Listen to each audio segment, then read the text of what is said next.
second. I am here. Just trying to change that. How are we? Warwick, you first. Look at you. How are you? How's it going? Oh, do you know, I'm with a group on Facebook where that's a big thing. And you always get the ones who are like, I'm first, I'm second. And then you get other people who put up like memes like, oh, great, you're first. It's very funny. It's really funny. Hey, sis, how are we? How's it going? Warwick, Tiffany was very drunk on Friday. I'm just letting you know. I'm grassing you. And I wasn't there. She managed to do it without me. Hey, Phil, how are we? It's Phil's night tonight. Request live Tuesday for Phil. If you're watching tomorrow, why aren't you here on the live? I do a live every Tuesday and Thursday from 8 o'clock. Tuesdays are a request evening. Thursdays are my stories. So yeah, if you would like to join us, we're here at 8 o'clock every Tuesday and Thursday. Otherwise, you can just watch me and comment and like the next day. Or you could join my Patreon, which is patreon.com/JessRose5472. Any of the above would be very greatly appreciated.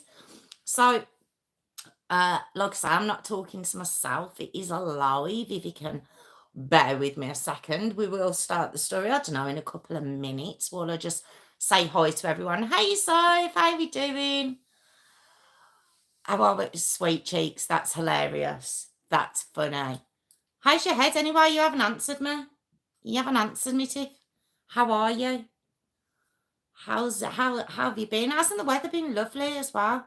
Not nice enough to sort of get pools out and music and alcohol and all that sort of stuff, but we're heading in the right direction. She says, I've jinxed us. It's going to rain tomorrow, I bet you. But wanted to ashes, actually. I was waiting for a few, but I'll ashes while we're waiting.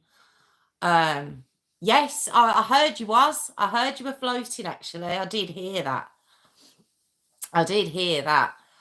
Yeah, he's not going to like that. You already had him at dude. Start the sweet cheeks thing and we'll never see him again, Tiff. Oh, God, threw me off that, did. What was I about to say? I was about to say something then. I hate that when my mind goes completely blank. Yes, I was just going to say with regards to the requests, what it is, I've thought about this for a while. With my format, how I do stories, if you must have noticed, I'll do a beginning, middle, and end. That's what I try to do with my stories. But I can imagine if you've requested a story and I'm doing that beginning, middle, and end, and perhaps it looks like I haven't got to or the bit you want me to, or I haven't mentioned something. I can imagine, and I have seen it myself, where I'm looking at other creators and I'm like, why haven't you said that? Well, how can you not know that? Oh, PP, yeah, you know me. No, PP, yeah, you know me. Sorry. Warwick, what are you doing to me? What are you doing to me? And I'm showing my age. Excellent. But yeah, I know that some of them do like different formats. So I can imagine it can be a little bit frustrating the way I lay my stories out. So it is, if it's your request and you do know the story well, do you want me to mix up my format? Because I can, that's how I do it. But I don't mind if that can be a little bit frustrating. I know some creators and even some programs, they'll start off by telling you straight away what the crime is and then break it down. But I like to give a little bit of mystery to it rather than just straight away in the first 3 seconds telling you what the crime is and then breaking it down. But is that what you prefer? Would that be a better format for you? I've always done it this way, but if it would I don't know if it'd make it more interesting if I came straight out and said what the crime was straight off and then broke it down. I don't know. I don't know, but just let me know. Let me know how you feel about that, because this is how I've always done it, and I could be doing it. It could not. It might not be like a favourite way of doing it. Ah, thank you, sis. Yeah, it's just something that grabbed my curiosity the other day, because obviously I watch other YouTube creators, I watch programs and stuff like that, and I notice a lot of them in the first like 3-4 seconds of the video will tell you exactly what the videos what it's about, and then break it down. And as I'm watching, I'm like, should I be doing that? Should I be doing it that way? But I like to have a little bit of a like, oh, when I'm watching something, and if I know it all within the first 3-4 seconds, it's like, well, do I need to watch, kind of thing? But it's up to you. It's up to you. However you'd like to, however you'd like me to do it. But anyway, back to tonight's story, the awful Robert and Patricia Seddon story. Thanks, Warwick. Yeah, it's just a question, but you're here every single Tuesday and Thursday with me. So obviously, if it's a frustrating format, if it ever gets to the point where it's like, just get to what's happened, I'd like to know, because obviously if that's frustrating people, just because I like hearing it in that way and doing it that way, it doesn't mean it's for everyone. So obviously, if you have any suggestions, let me know. Another thing, I am starting, if you're watching tomorrow, I am starting. But another suggestion I had from Sharon the other night. Thanks, Phil. Thank you. There was another suggestion though that she mentioned. Obviously, I enjoy having a chat with you all and stuff. And at the beginning, this is quite easy, and then we start. But one, I've had stick for it taking me so long to start a story. Even though I do say forward. And also at the end, it's been a long time, and I'm trying to wend the story, and then I try and have a chat, and it's like, you've been watching for a long time and stuff. Anyway, the point I'm trying to make is, Sharon mentioned maybe just doing a live, thank you, Warwick. Yeah, just doing a live and just having a chat without a story. But I wouldn't even know what to talk about. Like, what would I talk about? I don't know. So I don't know what do you think about that? Sharon mentioned it, and I was like, ooh, I don't know. Just doing a like a random live. Maybe I could do one like once a month or something. Just a random live where actually, I take that back. Warwick suggested it as well. I think you suggested it, Warwick, as well, didn't you? So what about if it was something like we did, I don't know, once a month on a Friday or something, kind of Friday night. Mind you, a lot of people go out on Friday night, don't they?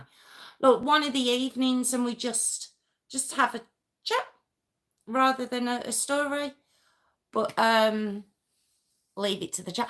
Yeah, that's what I was thinking. I was thinking you'll all come up with something to chat about. So yeah, I don't know, but let me know how you feel about that, because yeah, it was a suggestion. I thought that sounds really fun, but yeah, I don't know if it'd just be me staring at the screen going, talk to me, give me something to talk about, because I don't know what to speak about. Cleaning, school runs, it's all quite boring apart from that. But anyway, I've gone off on a tangent there. So we're gonna start the story now. I think it's just the three of us this evening, guys. I think it's just us this evening, but that's okay. Phil, do you know what? The others will catch up tomorrow, wherever they're. Has Kelly already gone away? I didn't think she'd gone already. Has she already gone to her daughter's wedding? I can't remember when she said it was. And I know Sharon did say I know Sharon says she was 4 of us, sorry, Sophie. I know she said that she was doing her studio, so maybe she wouldn't be able to watch. But anyway, we're gonna go. We're gonna exactly, Warwick, exactly. Right, okay. So Phil's story this evening, the awful Robert and Patricia Seddon story. Okay, now I've seen this on various places. Obviously, as Phil had mentioned, Emma Kenny did it. Oh, we love her. Also, Nightmare in Suburbia. There was Britain's Most Evil Killers, and I believe World's Worst Killers as well covered this crime as well. So that's that, and then obviously other sources, but that's where they've come from. So let's go. Okay, so we've got Robert and Patricia Seddon. Fabulous couple, lovely couple. Robert is actually called Bob, you know, abbreviate down or nickname down. Patricia, Pat.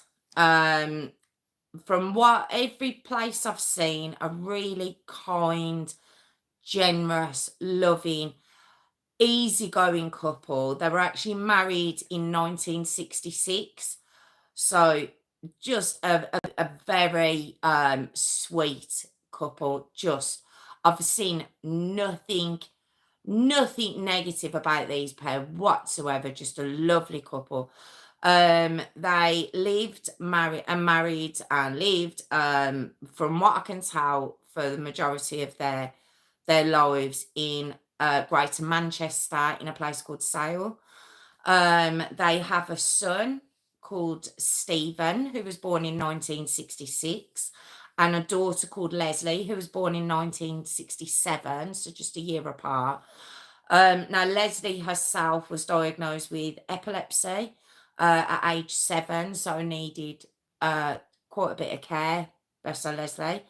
Now, Bob himself, he worked for British Airways majority of his life. Pat was obviously a housewife, loved her kids, kept an immaculate home from what I've heard, you know, very, very house proud. She was also a cleaner, so, you know, she obviously loved doing that. I know how she feels. I know I'm sad, but I do love a bit of cleaning. Now, as time went on, Bob did get quite severe arthritis. Pat went on, she actually had a brain aneurysm, which obviously can leave you quite, you'd be quite nervous, wouldn't you? Because you don't know if or when it's ever gonna go. So I don't know the proper term for a brain aneurysm. God, I can't even say that. My God. But she had that concern. Bob, when we're coming up towards the date of the story that I'm telling you about, he'd actually retired. And yeah, just an out and out lovely couple. Very what's the word I'm looking for? Very not militarized, but very ordered. Like Bob would put his bins out at the same time every week. Pat would put her washing out on the same day. It said she put her whites out, bring them in, put her colours every day. You know, it was all very structured, the pair of them. Just the neighbours had such lovely things to say about them. I can't say it enough. From what I've heard, just a lovely, lovely, lovely couple. Okay. Now we're going to come up to 2008. Okay. Now Leslie, remember their daughter, in 2008, she's actually 40. Now Leslie had gone on to have a son called Daniel. Now, bless Daniel, he had severe learning difficulties, learning disability. So even at the point in the story we're talking about, he only had the mental age of, say, a 3-4-year-old. So he needed a lot of care. And to that point, obviously, Leslie needing care. So Leslie and her son Daniel actually still lived at home with Bob and Patricia. So it's just lovely. They just sound like such a sweet couple. Um, Now, like I say, Daniel needed permanent care, and it was just said they just gave him so much love, affection, just kindness. He was just the apple of their eye. But in 2008, Leslie actually dies at age 40. Uh, I don't actually, it didn't actually say why she died, or I'm sorry if I've missed that, but it just said that she passed away at age 40, leaving her son Daniel behind, obviously. Now, given the fact that Daniel needed so much care, um, Bob and Patricia, who were obviously retirement age, I've already said Bob had retired. Um, they weren't going to pass him on to a care home or for anyone else to look after. He'd only known them with his mum, and he's already going through enough losing his mum. So they just took over the daily care of Daniel, which just, again, it just says just how lovely this couple were. Now, Stephen, yes, Stephen's a bit of a different character to Barb and Patricia and Leslie. Stephen, I've heard that it wasn't a nickname, he was just a nickname, but didn't mean to say that, but he was called Nick as well. But for the most part, I've seen his name called Stephen, so it wasn't, maybe it was just family called him that, because everywhere else I've seen his name was Stephen, so that's what I'll be calling him. Now this fella, obviously, he had a great upbringing with these parents. He was quite loud, popular, very intelligent, but a little bit spoiled, a little bit wayward. For the most part, though, as he was growing up, he was quite a sweet lad. But he got to around 13, 14, or what happens to all of us, but he started getting in trouble around that age, Stephen did, and doing petty thefts, and then it started progressing to kind of burglaries, and he just started bringing a lot of trouble home to his parents' door. Now in 1989, he was about age 23. He ends up going to prison for these crimes because it wasn't a one-off. It wasn't a first or second offence. He'd been offending for 10 years by then, so he does go to prison for a little while. But he gets out, and he's broke when he gets out, but he decides he wants to, it appears, go on the straight and narrow. That's what he decides to do. So him and his friend start up a business called European Business Support. Now, what this business was supposed to be was for the small price of around 300. I've heard 295, 300, but for around that price, £300, he could get businesses who couldn't get finance within the UK. He could get them finance over in Europe. That's what the whole premise of his business was. So companies would, they wouldn't come to him. Him and his pal would phone them and be like, right, give us 300 quid and we can get your loan authorised for you to expand your business, start your business, whatever you need to do. So this was the start of their business. And to everyone else, it looked like this business was doing amazing. Very, very quickly, some have said within like the first year, 18 months, all of a sudden, this man who's come out of prison is now driving around in a Bentley. He's got himself a speedboat. He's got women. He's got a permanent mobile home. He's got all of this going on. So it looks like he's doing very well for himself now. While all of this is going on, he meets a lady by the name of Nicola. And it said she was an exotic dancer, and that's where he'd met her. But they end up hitting it off. She sees this guy. By this point, his business is worth about £5 million. He's offering her the world. So she marries him. She marries Stephen, and they go on and have 3 children. But then people start looking at his business, and they're like, how's it got that big that quickly based on what they're doing? So Stephen and his pal and their company start being investigated. And it turns out, basically, old habits die hard with regards to Stephen. And what he was doing, that £300 that these companies were paying to him to then be able to get a loan or finance from Europe, he was just pocketing it. There was no finance in Europe at all. It was all a big scam. And he was pocketing this £300.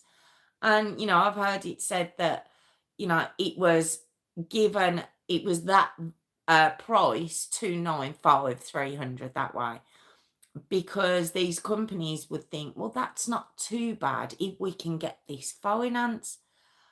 And then I would presume then it's like, oh, actually, we can't get you the finance. And they're having to put it down to, oh, well, I've lost 300 quid, but And there was none of that of the sort. He was just pocketing it and living it up. So eventually it all gets found out. And in the year 2000, he gets arrested for fraud. He pleads guilty. And he only gets a year. Now, I know you get less time if you plead guilty, but come on, a year for like frauding people up to the tune of like 5 million, and you get a year for scamming them. Crazy. But he does his year in prison. Anyway, when Stephen comes out of prison now, he's broke. He's got his wife, he's got his 3 children. He can't even put a roof over their head, so he goes to his parents, and basically what Bob and Pat do for him, they remortgage their home to get enough money. It's believed to have been about 40 to 45,000 pound, and 25 was put on getting a mortgage for another property for Nicola, Stephen, and obviously the kids. They doted on their grandkids, obviously.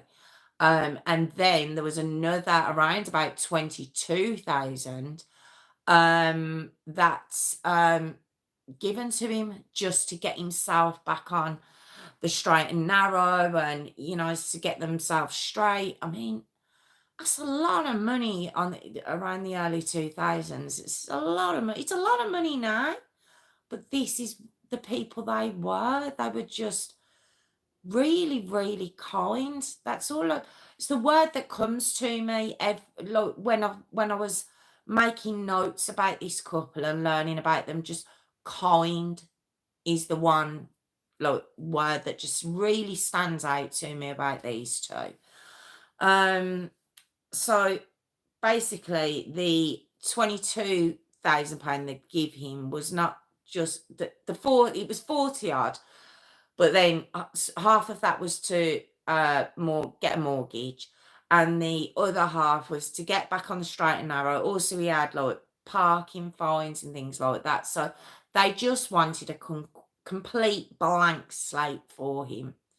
And that's where, yeah. And so we come to the 20th of March, 2012 now. So we're coming up to the date of the story that we're going to talk about. And Stephen, just out of the kindness of his heart, because of everything they've done for him, wanted to take Bob and Patricia, and obviously Daniel, because Daniel's permanently with Bob and Patricia. He wanted to take them out, but for Patricia, for a late Mother's Day meal. He just wanted to treat them. And so he he pulls up at the house, he puts them in, now Bob and Patricia get in the back, Daniel gets in the passenger seat, and off they head. And as they're driving, Stephen starts to notice he's having real severe pains in his chest, really bad pains in his chest. And obviously they're panicking in the car and he's clutching at his chest, and all of a sudden he just veers off. And where they were driving, it's called Bridgewater Canal, and there was barriers, and just luckily, as he pulls off grabbing his chest, there was sarcasm, and I've just realised you might not have sensed the sarcasm. So I'm just letting you know there's a little bit of sarcasm there, but it'll all become clear. But luckily, as he veers off, there is a break in the railing, and they fly off the main road into the canal. The four of them in the car.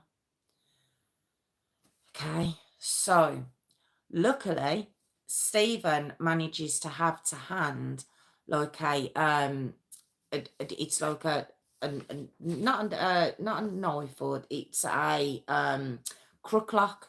He has a crook lock, and he manages to smash his window, and he gets out. He gets out of the car. So as he's swimming to get air, he's very conscious that his mum, dad, and his nephew are in this car. So as he gets to the top and he's looking around and how to get out, he starts to notice that there's a couple of lads on the bridge where he's gone in. There's bystanders all starting to come around and shouting and everything else. So basically he gets his breath, he comes back, he smashes the window, gets Daniel out, gets him to safety. Then he's like, he can't work out how to get into the back window. So then he climbs onto the car. He climbs onto the car, onto the roof of the car, and he starts kind of banging on the back window and kicking it and stuff like that. And the crowd shouting, "Get off the roof of the car is sinking. His parents are in there. His parents are going to drown." So eventually he gets off there, mustn't have been thinking straight, gets off there, manages to get in and get his dad out of the car. And by this point, obviously the bystanders have called the emergency services and stuff, the fire brigade come, and they manage to get Pat out. Now, by this point, the car is underwater. Pat has stopped breathing at this point, but they get her out and they manage to resuscitate her and bring her around. All four of them obviously have to go to the hospital to get checked out and stuff. But basically, from this, Stephen's held a hero. He's managed to save himself, his nephew, his dad. You know, he's a hero. That's who he is. And when he's out and they're trying to ask him, look, what happened? He was like, I felt like I was having a heart attack. And as he starts talking about it, he starts clutching his chest again. And he's like, I feel like I'm having a heart attack here. And in the hospital, they start doing checks on him and stuff. And yeah, as they're doing these checks, they're like, he seems okay. But, you know, he managed to get his family out. If it was anything sinister, why would he have done that? So, you know, he seems okay. He seems all right. So the newspapers start coming round. You know, he's on the news. He's having people come to the house with him and his dad where he can talk about it. And he's like, the nurses were calling me a hero, but stop it. It was the fire brigade. You know, I love them. That's why I got them out. But, you know, These firemen and firewomen, they do it just for the love of people, they don't even know us. I just did what anyone would do in these circumstances. A lot of sarcasm in my voice. I'm trying not to let it through. I'm really trying not to let the sarcasm through. Okay. So, like I say, it looked like Stephen was the hero. And that's what we're going to stick at for a moment. Okay. But Bob and Pat themselves, after the fact, they do start having a lot of PTSD. They start having flashbacks of what had happened. Bob says he's got real trouble sleeping. And it said that it was the guilt he felt. And the guilt was from, he said that when he was being taken out of the car, and of course you're gasping for breath, and you just, it's in us all, to want to fight to live. And he said he felt guilty because in that moment he knew he was leaving his wife behind. And so that was hard with him to live with, that basically in his mind, no one else's, but in his mind, he'd left her. And that's heartbreaking. That's heartbreaking to think of. But, they're going through a lot after this happening. And, on July the 3rd, 2012, Bob goes to the doctors to talk about him, how he's feeling and everything else. And, the doctor's offering to help him, but he's like, I'll be all right, but, I just can't shake these feelings. Doctor's like, just come back to me if you continue to feel the same way. So that was July the 3rd. Now we come to July the 4th, 2012. Now on this day, Stephen and his family had gone on like a caravanning holiday. Now, although Stephen, he lives in, sorry, bear with me. They're very similar names, so I want to get them right. Stephen the family live in Sale. I think I've said that, haven't I? But Stephen has moved to Siam. Sorry, really similar names. I wanted to make it. I knew it was S's. So Bob and Patricia live in Sale. Stephen and his family live up in Siam. And they've gone on like a caravanning holiday, Stephen, his wife and kids. And basically he remembers while he's on this holiday that he's got to go to the job centre back home. So in Siam, the caravan park's not too far, but he knows he's got to go back home to go to the job centre. So he says to his wife, look, I'll leave really early in the morning. I'll go and do that and I'll come back. So he does that. He goes to the job centre. He comes back. And on July the 6th, he gets a call. And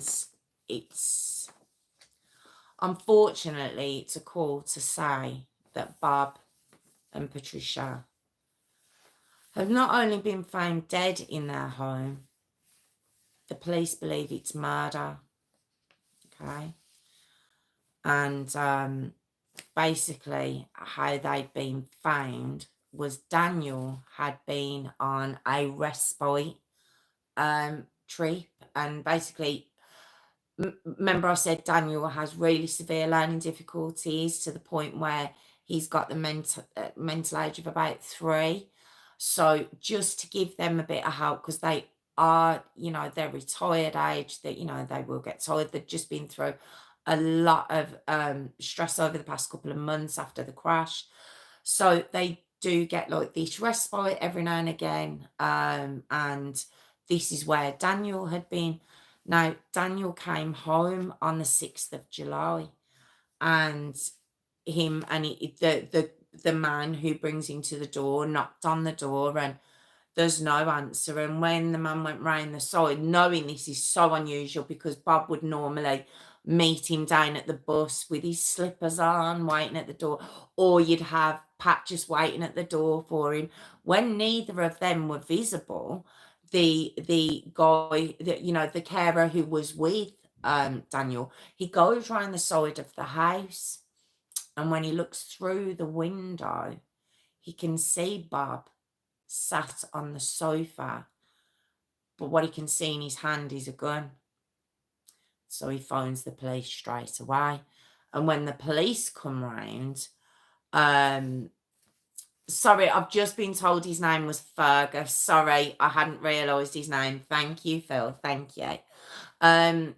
When the carer had phoned the police, the neighbours also came out and they said, look, we'd noticed we hadn't seen them for a couple of days because they're very regimented, and the bins were supposed to go out on the Wednesday. They hadn't been put out. The Pat hadn't been seen putting her washing out. There was all these questions. So when the police entered the home, they found Pat in the hall at the bottom of the stairs. Now, Pat had been shot in the head, in the side of her temple, left side, I believe. And basically, it was said that her face had practically been blown off. Ugh. And when they walked through into the living room, Bob was on the sofa. He'd been shot in the chest, but because the gun was in his hand, I believe his right hand, at first glance, very first glance, it appeared to be a murder-suicide. And at first it was, was it because of the crash that they'd been in and the depression had kicked in from that? It was already said that Bob had been down even before the crash, given he's got crippling arthritis, which pain can lead you to feeling down. There was a lot of questions. It was heartbreaking for everyone involved. Now, when the crime scene investigators went into the house, they started to notice there was a couple of things that looked a bit off. And they're looking at Pat and they're looking around for a casing from the bullet, and that's not around her. And then they look at Bob and they're looking at his arms. And remember, this is supposed to be a murder-suicide. Well, the gun in his hand was a sawn-off shotgun. They're quite big. He'd been shot in the chest, and the gun was in his hand when they came in. And it said that his arms wouldn't have been long enough to bring the gun round to be able to shoot himself in the chest. And not only that, the recoil of a sawn-off shotgun is that powerful that there's no way it would have remained in his hand. Technically, it should have fired off across the room, really. So all these questions are starting to come up, and when they look inside the gun, there's only one cartridge. And it's like, well, where's the other one? Where's the other cartridge? And they basically spend the rest of the day looking around this house for this other cartridge. And when it couldn't be found, that's when, like I say, the crime scene investigators come forward to the police with their findings and say, this isn't a murder-suicide. This is just a murder. That's what this is. So now the police are like, who in their right mind would want to kill this couple?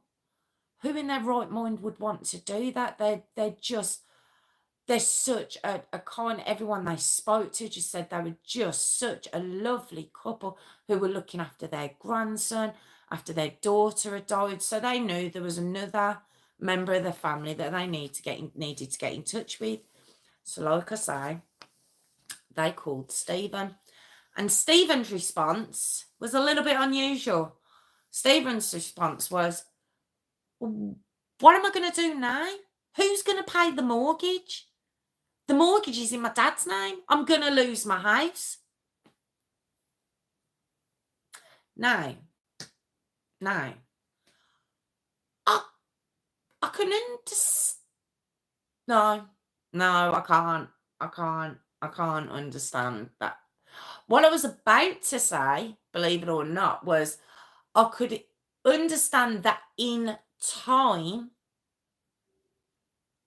down the line, you could possibly be thinking in the back of your mind, not voicing it, but maybe in the back of your mind, how am I gonna look after my kids? But in the phone call where you're finding out they've been murdered, that was your response. So of course that sends off some red flags to the police. They're like, that's a bit of an odd reaction. So they begin to look into Stephen. Now, the police are very aware of what had happened a couple of months ago with the crash. Okay, and I am going to do this now. So they're like, right, let's see where Stephen was. Because they checked and they had this from phone calls within the house that had been answered to when phones had stopped being answered in Bob and Patricia's home. They had a time frame of about 11 in the morning to about 4 in the afternoon on the 4th of July 2012 when this would have happened. Okay, so now they need to see, has Stephen got alibis for this? No, they're not straight away thinking it's got to be their son. They just thought it's a little bit odd at his response to hearing about his parents not only just dying, which is bad enough, but being murdered. His response was a little bit out of the ordinary. So when they asked him where he was, remember I says he was on a caravanning holiday with his family in Siam. And they're like, right, okay, yes, that's where you were. So they spoke to his wife and he says, but I did have to come back home because I had to go to the job centre. Right, okay. He goes, but I had to run there.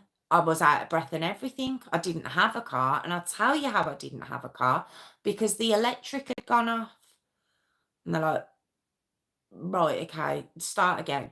So basically what Stephen was saying, he'd received a letter saying that the electric was going off on that day, and he remembered it.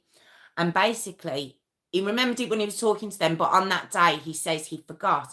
He parked his car in his garage, closed his garage, went into his house, and he fell asleep. This is all his alibi, okay? When he woke up, the electric was out.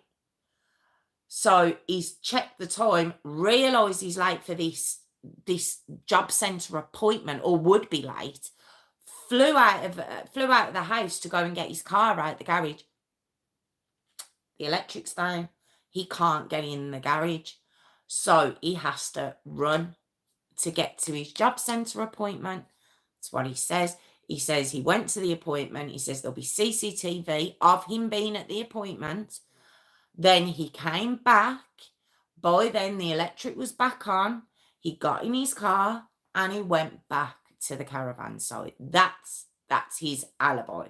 So police are like, right, okay, well, we'll take you up on that. So they had a look at the CCTV from the job centre. And sure enough, you do see him coming in. And it is around the time that he says. And he does kind of look out of breath. And they're like, And they kind of rewind it to watch what direction he came from. And it looks like he's getting out of a car. But they can see that this car isn't the same as his car, his normal car. And they're like, So they're looking a little bit closer, but they can't properly make anything out. But what they do notice is a bus goes past. An actual bus goes past at this time on the CCTV.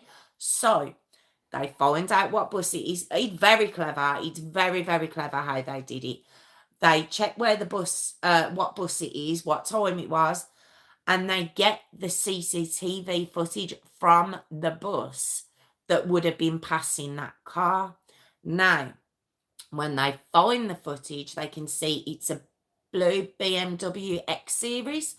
I'm not good on my cars, but I believe that's what it was. They can see that. They can't see the registration number though. They can't make that out on there, but they're like, and then they can see that he's come from that direction. They can see when he leaves the job centre that he's heading back towards the car. They can't properly make him get into it, make out him getting into it, but the car pulls off as he's walked to it. So it's all very coincidental now. So like blue BMW. Now we know it's not his car. So while they're doing their questioning throughout the family, guess who's got a blue BMW? Guess who's got one? His brother-in-law. His brother-in-law happens to have a blue BMW. And the brother-in-law, while talking to the police, he says, yeah, it was really odd, actually. He asked to borrow it earlier on and just says he needed to go somewhere and then he'd bring it back. He said, well, he did, and I didn't think anything of it. So the police are now like, right, okay, he's got this BMW.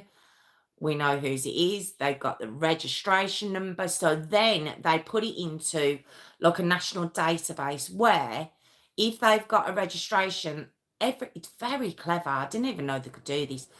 That cameras, and they would pinpoint it down to a particular area, can pick up that registration. Don't look at me like I'm gormless. Probably, I bet everyone knows, and I bet everyone's looking at me now going, you didn't know that was an option. But no, I didn't know that was an option.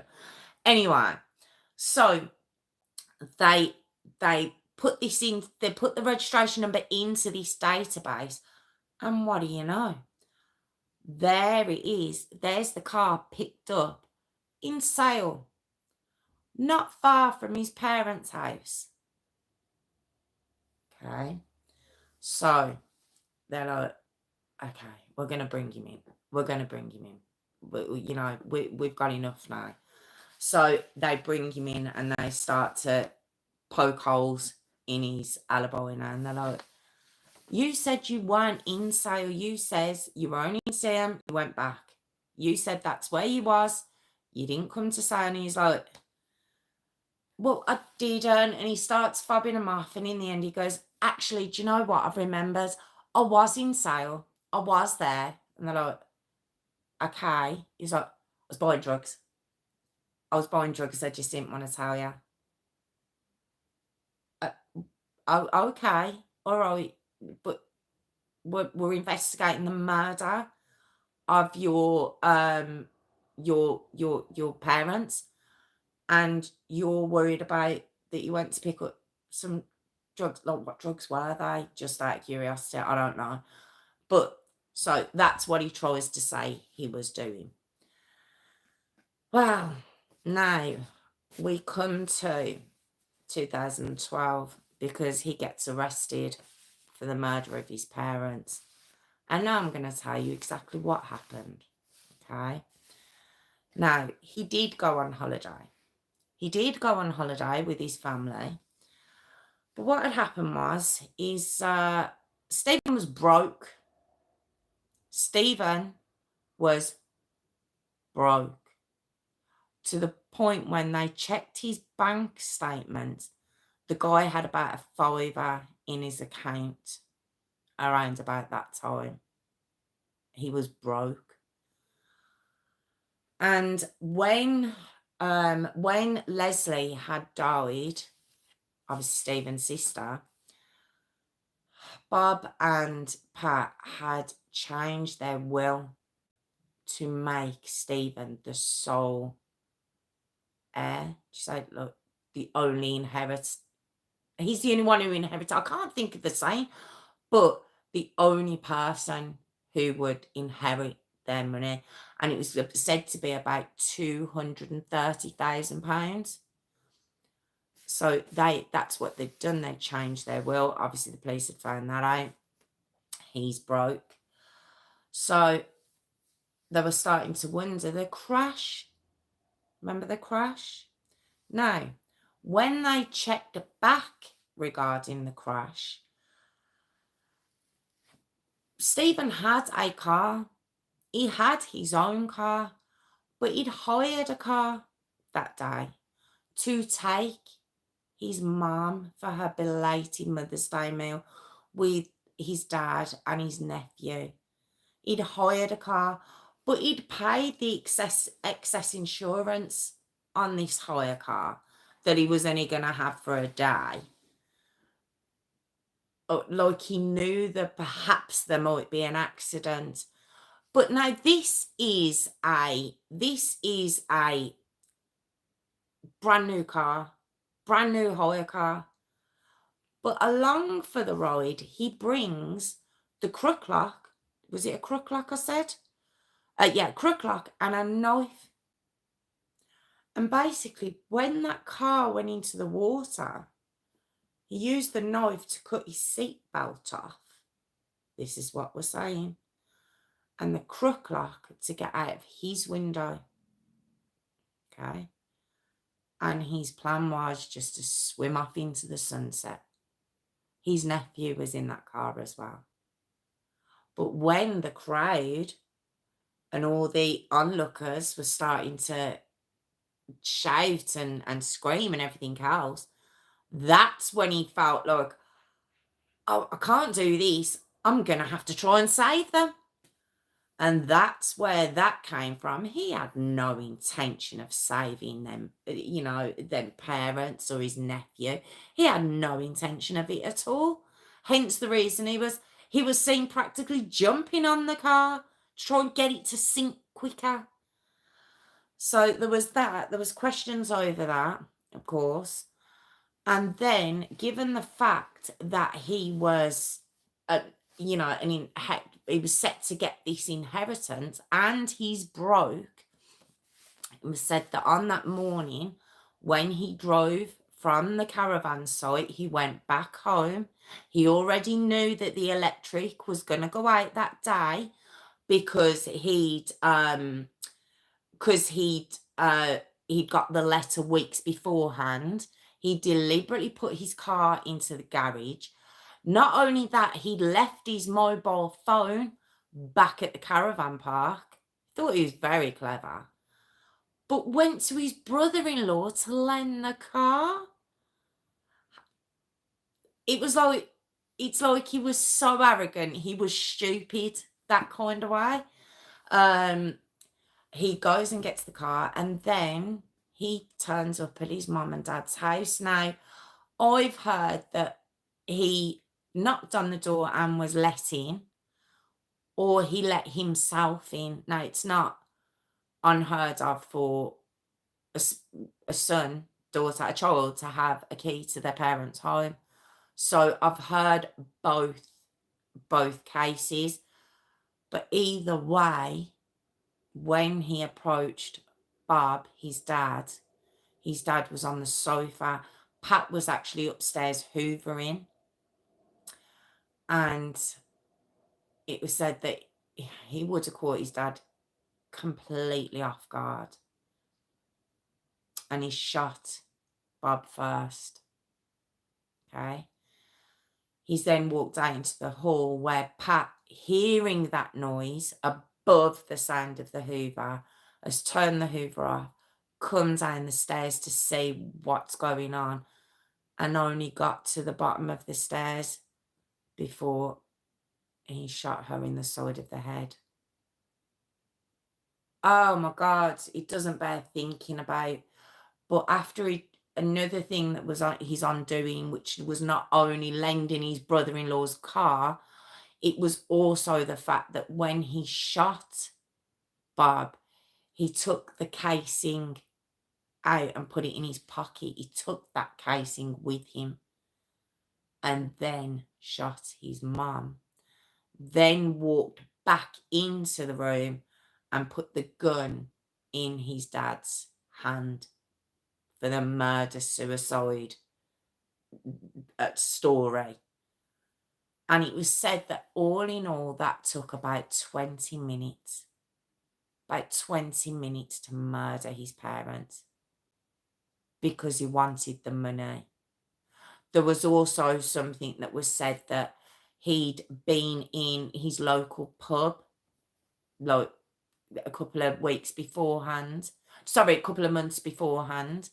So before the crash into the water, he'd been in his local pub and the landlady had been talking to the people at the bar, basically saying she was under a lot of strain financially, and she needed to sell the pub. And apparently he turned around to her and asked her how much the pub would be. And he says, "Don't worry, I'll buy it off you." And it was said that he went for a meeting with that landlady to discuss buying the pub. He had a fiver in his bank account. Where was the money coming from, you might ask? So there was all of this that was all piling on as evidence against Stephen. Like I say, with Daniel being on respite, you might think, well, you know, he was on respite, maybe Stephen knew he was on respite and that's why he went round there then. Oh no, because there'd been three cartridges. There was 3 cartridges, not just 2. So he wouldn't have been happy with just killing his mum and dad. He was going to kill Daniel as well. Monster, absolute monster. This is their son. This is their son that they've done so much for over the years. So tried to help in every way, shape and form. And this is how he returns his love. And it wasn't a lot. When I'm saying this, I don't mean that, you know, there was any excuse, millions, billions, it doesn't matter. But it wasn't even a life-changing amount of money. It was 230,000. He'd have run through that in no time, given his history of how he spent money. He'd have got through that in no time. And that's why they died. So the trial went ahead. He pled not guilty. Of course he would. Of course he would. The trial was at Manchester Crown Court. It went on for about 5 weeks. And like I say, he pled not guilty. He was basically saying, I would never kill my parents. Very dramatic, very sickening. The evidence just went against him in every way, shape and form. And no one believed him, least all the jury. He was found guilty. And the judge, quite rightfully, but very surprising, given it's a UK case, he was given 40 years. He's 46. He was 46 at his trial. 40 years, you know, chances are he's never getting out again. So I just thought, you know, it's about time with regards to our justice system. That's what I thought about that. Now, they did open up an investigation into what happened at the canal, just to see if there was any mistakes committed by the investigators of that, but there hadn't been, and there was no reason, given the fact that he'd risked his life to go back and get Daniel, to go back and get his dad, they didn't feel the need to question that circumstance. Even though there was no, even if you've had a heart attack and you're okay, is it ECG can tell? It can tell if you've had a heart attack. Even if you don't know you've had a heart attack and it's called a like a mild heart attack, they can see that even when you don't know it's happened. You might have a bit of a sharp pain and not know, and then when you go to the hospital, they're like, "Yeah, you've just had a mild heart attack." That's happened to a few people I've known. So there was no sign of any heart attack whatsoever. So, and there was one other little bit. That was just heartbreaking. Do you remember I says that Bob went to the doctors? Obviously, he was suffering with the PTSD. He was suffering with a huge amount of guilt for him feeling like he left Pat, even though Pat was alive and Pat was okay and she got out of it, still going through an awful lot of guilt. In that doctor's office that day, he basically said to the doctor that he'd said to the doctor, I think my son's trying to kill me. I think the crash was deliberate, and I think my son's trying to kill me. And the doctor had said at that time, look, should we phone the police? Should we get someone involved? And he was like, no, do you know what? I'm going to talk to him. And it was found out that the reason, when they spoke to the doctor, the reason Bob had actually had those suspicions about Stephen was because after the crash, he just happened to be round at Stephen and their family home, and on the TV saved, when you can record stuff that you're watching, and you can record it, but I presume it's Sky. There was a program that had been saved on the TV to be rewatched. Let me see if I can think of the program. I can't think of the program off the top of my head, but it was basically how to get out of being submerged. How do you get out when you're submerged underwater in a car? That's what he'd been watching. And when Bob had seen this, of course, piecing things together. Now, we weren't in the car when they were in the car. So I don't know. Did Patricia feel that way as well? There was nothing to say that anything had been mentioned about Patricia. But this is what Bob, the suspicions Bob had. Now, had Bob brought them up to Stephen, and that's why he'd gone round to kill them. Did he just lie on it and just think, no, you're being silly, you're paranoid after what happened? Well, we don't know. But he certainly had his own suspicions about his son, which is again really, really sad. So, had Stephen gone round there and they'd started talking and Bob would come out with it. But no, he had the shotgun then. We don't know. And Stephen's never going to come clean. He's never going to admit what he did. And I think it's just really, really sad that the last thing Bob and Patricia saw was their own son, their own flesh and blood, pointing a sawn-off shotgun gun at them. That was the last thing they saw. And I just think it's heartbreaking. It's heartbreaking that they got to that point in their life and that's how they died. So yeah, just heartbreaking. And that was the awful Robert and Patricia Seddon story. And that was Phil's story. That was Phil's request tonight. Thank you all for being here. Very sad, isn't it? Very, very sad. reminds me a little bit of the story I did. Oh, it's Carol and, oh goodness me, Carol and Reggie, was it? I think I'd done that story. I think when I very first started doing the lives, Carol and Reggie Sumner. Have I got that right?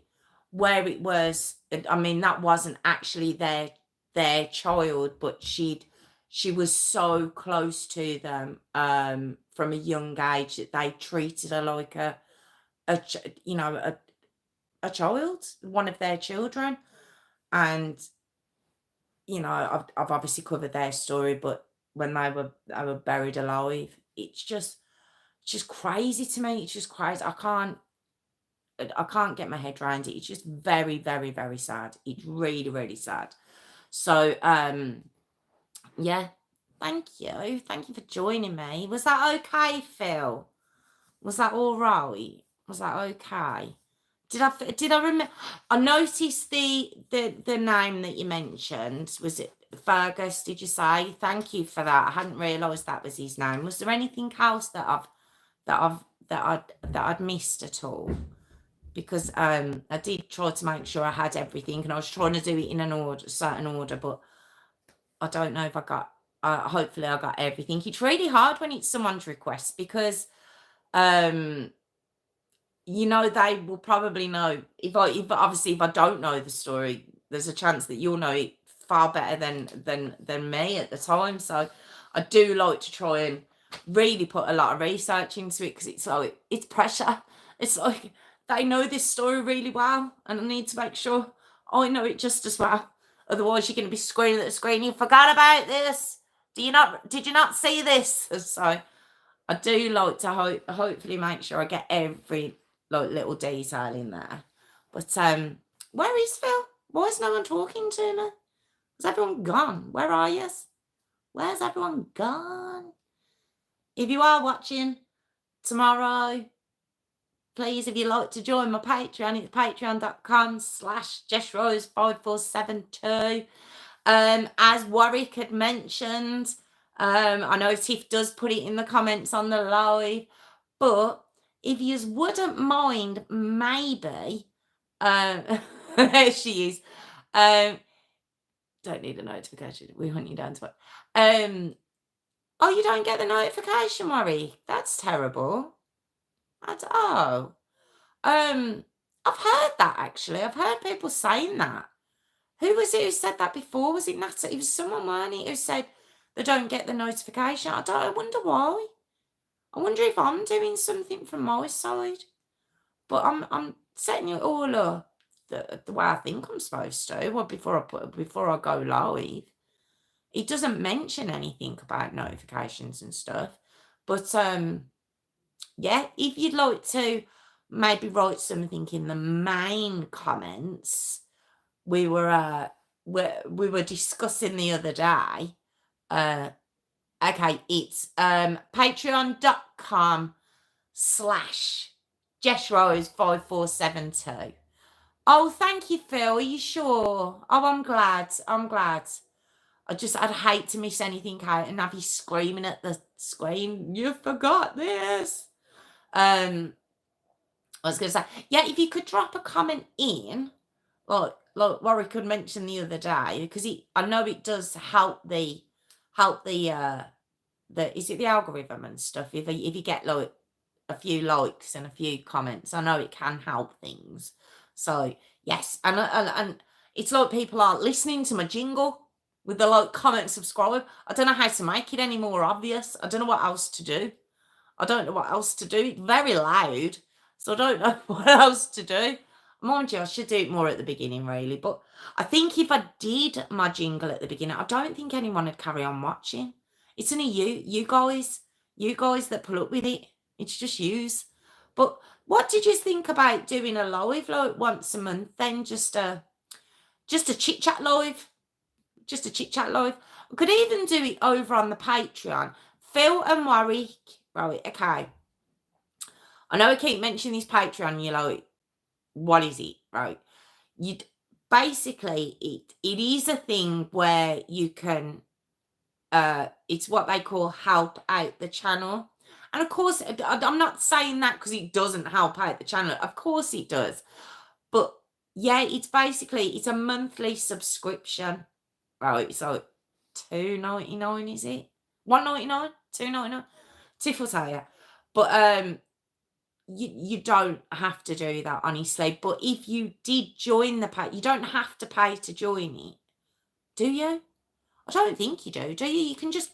You can just be on my Patreon without having to pay. Is that right, Tiff? Do you have to pay? Because what I was going to say is we could even do it in there. I mean, and obviously you don't have. It's up to viewers. You don't need to.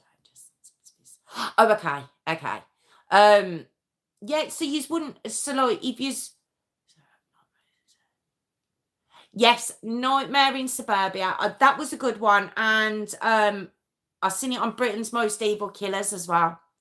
That was quite a good one on this story as well. I do like Nightmare in Suburbia, though. I've watched so many from them. It's a really good format, that show is. I do like that one. There is another one called, me and my mum were talking about it the other day. I think it's Countdown to, it might not be Countdown to Murder. There's one where it's not OnlyFans.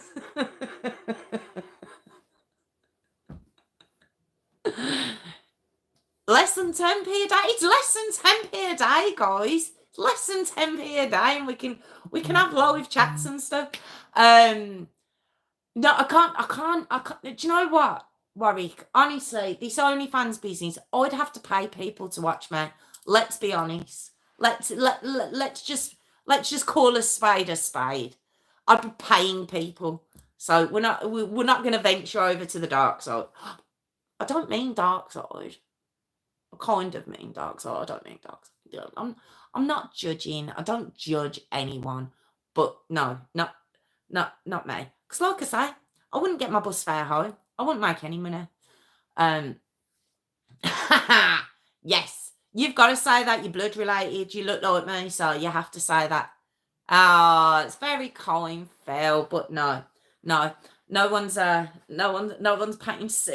paying to see this on a regular basis like that. No, they wouldn't. But if you did want to put in, I think it's just patreon.com/JessRose5472. Just go in and have a look. If you have to, I don't think you have to pay just to go in there. If you want to go in there, we could do a live in there with everyone from the live, and we could do a live in there, or I can do it on here. I genuinely don't mind. It, however you wanna do it. Anyone watching tomorrow, though, you're not allowed to do that. You have to pay me. It's only if you're on the live that you don't have to. You get special privileges, you see. If you come on my live every Tuesday and Thursday, you don't have to get, well, except Tiffany, because you're my peacock, you have to pay.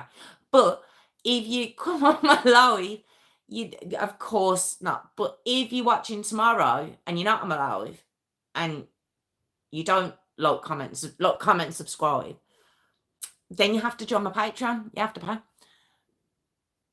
Who wants to see your favourite song? Where comments your season? No,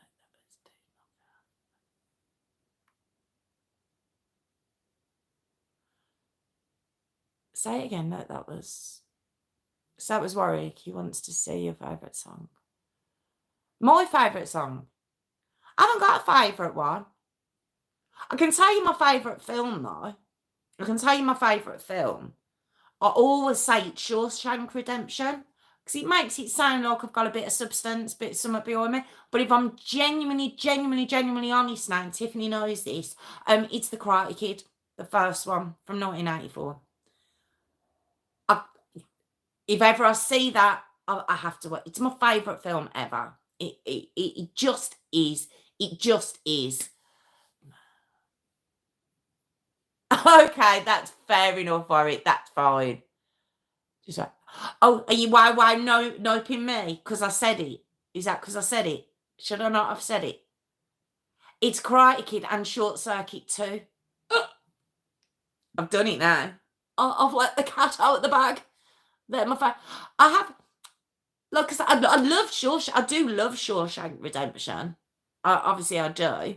Because Miss Pritchie Britches or Pussy Britches or something like that when he's looking for him when he puts the hole through it. Very funny. The warden, as bad as he is, and he's vile, but he's a very funny warden.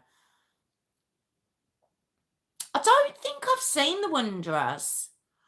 I've seen The Warriors. I like that one as well. The Warriors come out to play. What are you doing to me? What are you? See, this is why we need a different live. We need a different live. Because anyone watching tomorrow night is going to be like, oh my God. I've just sat watching a very serious thing and now she's on about the Karate Kid and Johnny Five and Warriors. This is the Bottles. Tiffany, did you ever watch? Did I ever make you watch that with me? The Bottles. Warriors. No, is that me? It's just me. It's just me. I think it is. I've give way too much, and this is why I say maybe the live wouldn't be that interesting because they're the kind of films that you like. That's true. She likes 10 Things. Tiffany's a very much a chick flick kind of girl. She is. I'm very much if there's a female lead role, I won't watch it. I won't watch it. If there's a lead female lead, should I say, I won't watch it. I have no part of that. Don't want any part of it. Yes, I'm actually a what would you call me? What would you call me? A misogynist, yeah. The Warriors shot Cyrus. I actually did the voice. It was the Warriors, they did it. I've got to say, Tiffany, did you ever watch that? Otherwise, you lost. No, but you are in a big light. You're in it now, Phil. This is what I mean.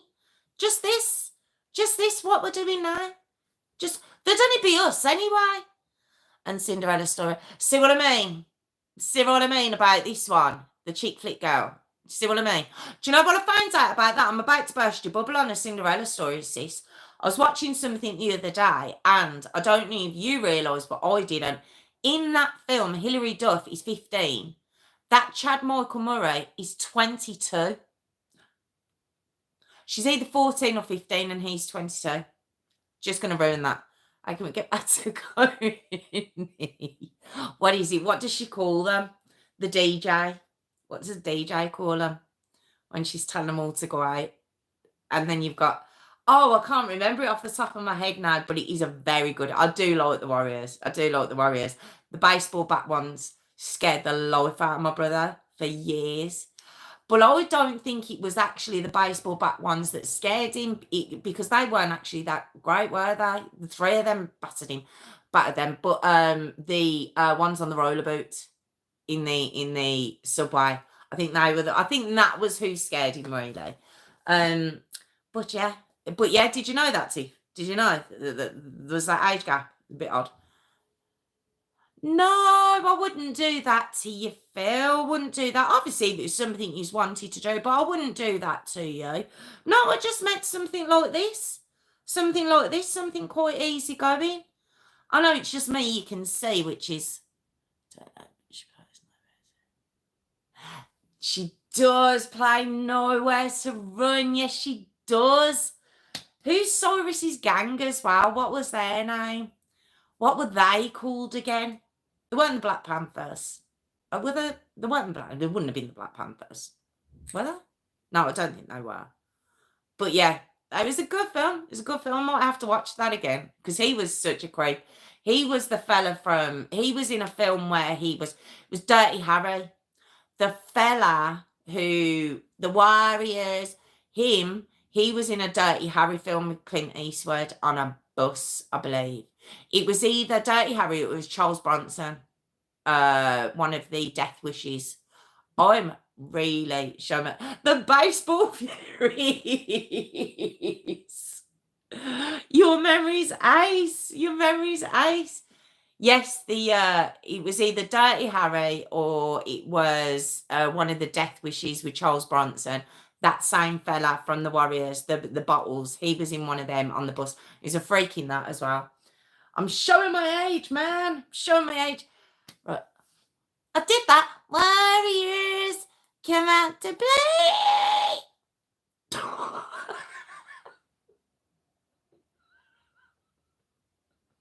I've got to go. I've got to go. It's all gone horribly wrong. But I didn't mean to go that high pitched either. Oh, gotta stop. Gotta stop. Right, if you're watching tomorrow, so you can have good fun with us here. And if you'd like to like, comment, subscribe, guys, I'd really appreciate it. Like, comment, subscribe, guys. Like, comment, subscribe. I'd really appreciate it. Really appreciate it. Like, comment, subscribe, please. Scroll up for a reply about my boy. He keeps saying that. Which boy, though? How far am I going up? Is it after the 10 things I hate about you? Is it before or after that?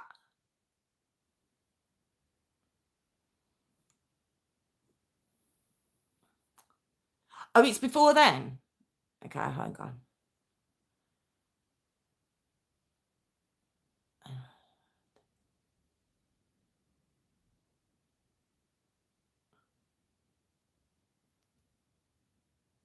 Oh, do you know what? I might have to go through in a bit. Do you want me to look at it now?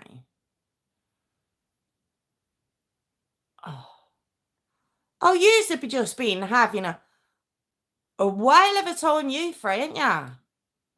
ABBA.